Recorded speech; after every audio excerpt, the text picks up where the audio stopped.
एक ऐसी कंपनी जो टीवी पर एड्स चला करके अपना रेवेन्यू जनरेट करती है। और अब ये कंपनी लेकर आ रही है हमारी स्टॉक मार्केट के अंदर अपना आईपीओ। जी हाँ दोस्तों, हम बात कर रहे हैं अमागी मीडिया लैब्स के आईपीओ के बारे में। लेकिन सवाल ये आ जाता है कि क्या ये आईपीओ आपको पैसे बना करके देगा या फिर नहीं। नमस्कार दोस्तों, मैं मनीष गुप्ता आपका स्वागत करता हूं हमारे चैनल मार्केट इन्वेस्टर में, जहां पर मिलती है आपको फाइनेंस और स्टॉक मार्केट की नॉलेज, वो भी आसान शब्दों में। इस वीडियो के अंदर हम इस आईपीओ की पूरी डिटेल में एनालिसिस करेंगे और पता लगाएंगे सब कुछ कि कंपनी करती क्या और इसका बिजनेस मॉडल क्या है। उसके बाद हम चेक करेंगे आईपीओ के इंपॉर्टेंट टाइमलाइन और डिटेल्स को। उसके बाद हम देखेंगे फाइनेंशियल्स और कुछ फंडामेंटल्स। इसी के साथ हम चेक करेंगे इसकी करंट की जीएमपी और एंड में अपना एक मेन कंक्लूजन करेंगे। उस कंक्लूजन में पता लगाएंगे क्या इस आईपीओ के अंदर अप्लाई करना सही रहेगा या फिर नहीं। चलिए इस वीडियो को शुरू करते हैं। शुरुआत करते हैं कंपनी से कि कंपनी करती क्या और इसका बिजनेस मॉडल क्या है। हम आगे एक cloud based edtech SAS company है जो टीवी और ओटीटी प्लेटफॉर्म्स के लिए चैनल्स चलाना और उन चैनल्स पर एड चलाने का काम करती है। और इस कंपनी का जो मेन रेवेन्यू है वो टीवी पर आने वाले एडवर्टाइजमेंट यानी एड से आता है।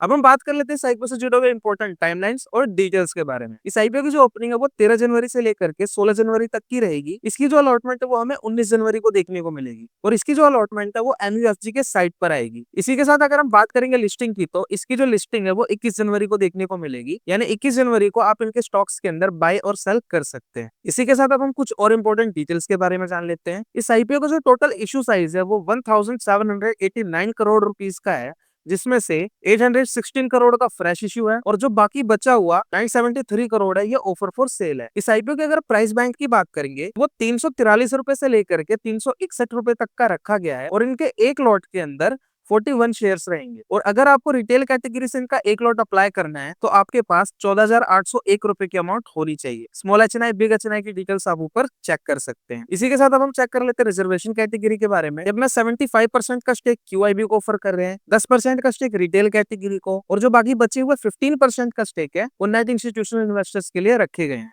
ये तो हमने डिटेल्स को चेक कर लिया। अब हम बात कर लेते हैं साइको से जुड़े हुए फाइनेंशियल्स और फंडामेंटल डिटेल्स के बारे में। शुरुआत करते हैं इनके फाइनेंशियल्स है। ये सारे फिगर्स करोड़्स में है। हम लास्ट 1 ईयर का डाटा चेक करेंगे, मार्च 2024 से लेकर के मार्च 2025 तक का, और बीच में भी कुछ इंपॉर्टेंट फाइनेंशियल्स को चेक कर लेंगे। अगर हम बात करेंगे इनके असेट्स की, तो मार्च 2024 के अंदर 1308 करोड़ के थे। 2025 में ये इंक्रीज होकर हो जाता है 1425 करोड़ के, और सितंबर के क्वार्टर के अंदर ये थोड़े डिक्लाइन होकर के 1352 करोड़ के रह जाते हैं। इसी के साथ अब हम बात कर लेते हैं कंपनी के रेवेन्यू के बारे में, यानी वो पैसा जो कंपनी के कारोबार से कंपनी के पास आया। तो मार्च 2023 के अंदर जो इनका रेवेन्यू था वो 942 करोड़ का था। 2025 में इंक्रीज होकर हो जाता है 1223 करोड़ का, और सितंबर 2025 के क्वार्टर के अंदर 733 करोड़ का रेवेन्यू और ऐड हो जाता है। यहाँ पर जो इनका रेवेन्यू वो इंक्रीज होते हुए देखने को मिल रहा है। इसी के साथ अब हम बात कर लेते हैं कंपनी के प्रॉफिट्स के बारे में कि कंपनी ने प्रॉफिट कितना किया। मार्च 2024 के अंदर जो इनका प्रॉफिट था वो प्रॉफिट ना होकर के लॉस में थी कंपनी। मार्च 2024 के अंदर कंपनी का 245 करोड़ का लॉस था। मार्च 2025 के अंदर जो इनका लॉस है वो थोड़ा कम होकर के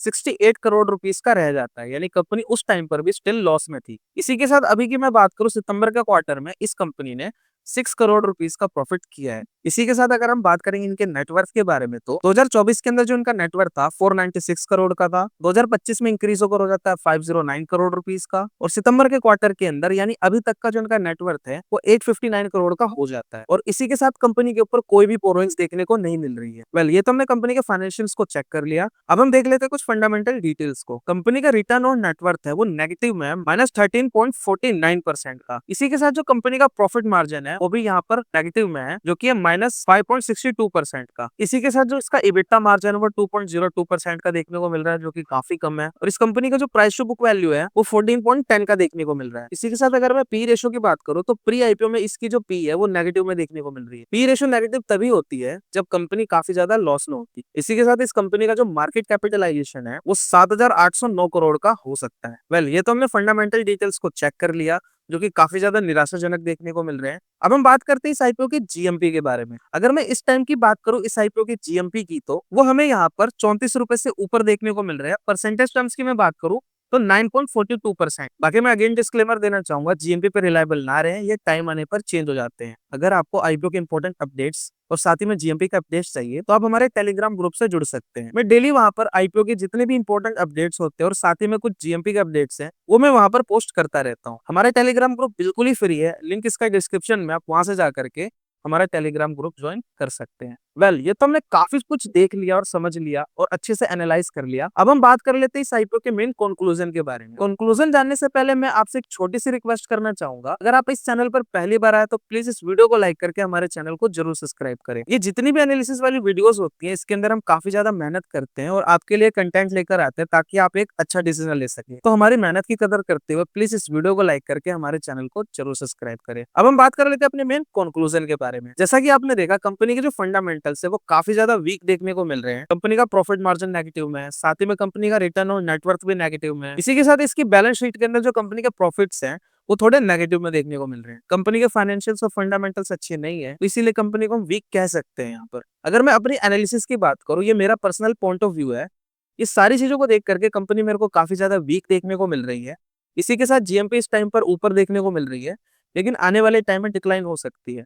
तो मैं इस आईपीओ को अवॉइड करना ही बेहतर समझूंगा। 2026 के अंदर काफी सारे आईपीओ आने वाले हैं, अगर उनके बारे में जानना है तो आप ये वाली वीडियो को चेक कर सकते हैं। बाकी मैं मिलता हूँ आपको इस वीडियो के अंदर, तब तक के लिए अपना ख्याल रखिए। गुड बाय, जय हिंद।